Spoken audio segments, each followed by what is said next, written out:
Hello YouTube, Sam here from youtube.com/onlivegamer for the new Boston, and in this tutorial we're going to be talking about StreamReaders. Now, if you remember from the previous tutorials, we learned how to write text to a text file. Well, now we're going to be learning how to read text from a text file. So we'll go ahead and create a new project. We will select a Windows Forms application, and we will call it Streams again. Go ahead and click OK. And looks like we'll have to do streams 1. Click OK and wait for that to load. Okay, so now that it has loaded, we'll go ahead and add a text box.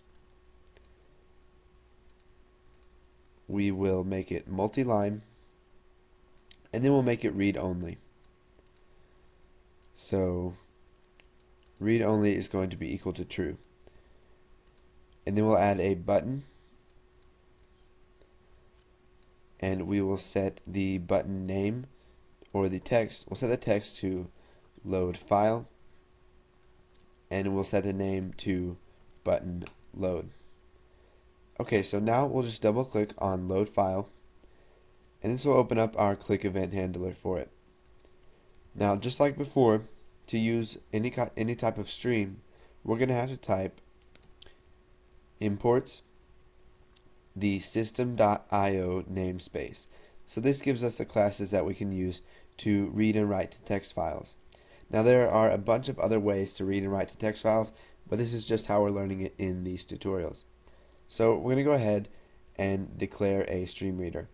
So private file to load as new stream reader, and we'll go ahead and set the path of this to the same path that we used for the last tutorial. So we're going to get myfile.txt in the G drive. Now you can see that I have it right here, and we can edit that with Notepad++, and I have Hello YouTube, OnLiveGamer, and the new Boston in there. So we'll go ahead and close this out, and we'll go ahead and minimize that. So now that we have our stream reader and we have our location that we're going to load from, whenever they click load, what we're going to do is type file to load dot read, and you can see that we have read block, read line, or read to end.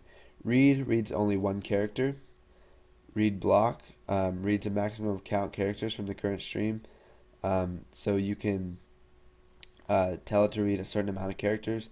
You can read one line, so it really reads until it hits an escape key or down to the next line, and it ends reading.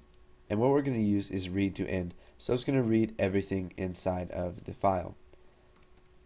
So now that we've called read to end, what we're going to need to do is put all that text inside of our text box. So we'll type textbox1 dot text is going to be equal to whatever is in that file. So let's go ahead and run this. Hopefully we won't get any errors. And now when we click load file, we get Hello YouTube, OnLiveGamer, and the new Boston. So we can go ahead and close out of that, and let's open my file again and we can edit it. So we'll add Visual Basic .net and programming. So now that we've added some more stuff to our text file, let's go ahead and run this again and see if it shows up when we load the file. So you can see that when we load the file, we get Hello YouTube, OnLiveGamer, the new Boston, Visual Basic, .net, and programming. So go ahead and practice loading files using a stream reader. You can also load files in, add stuff to them, and then save them after that. So that's what I want you guys to do, is make an app that will do that. If you don't want to, you can just go ahead and move on to the next tutorials.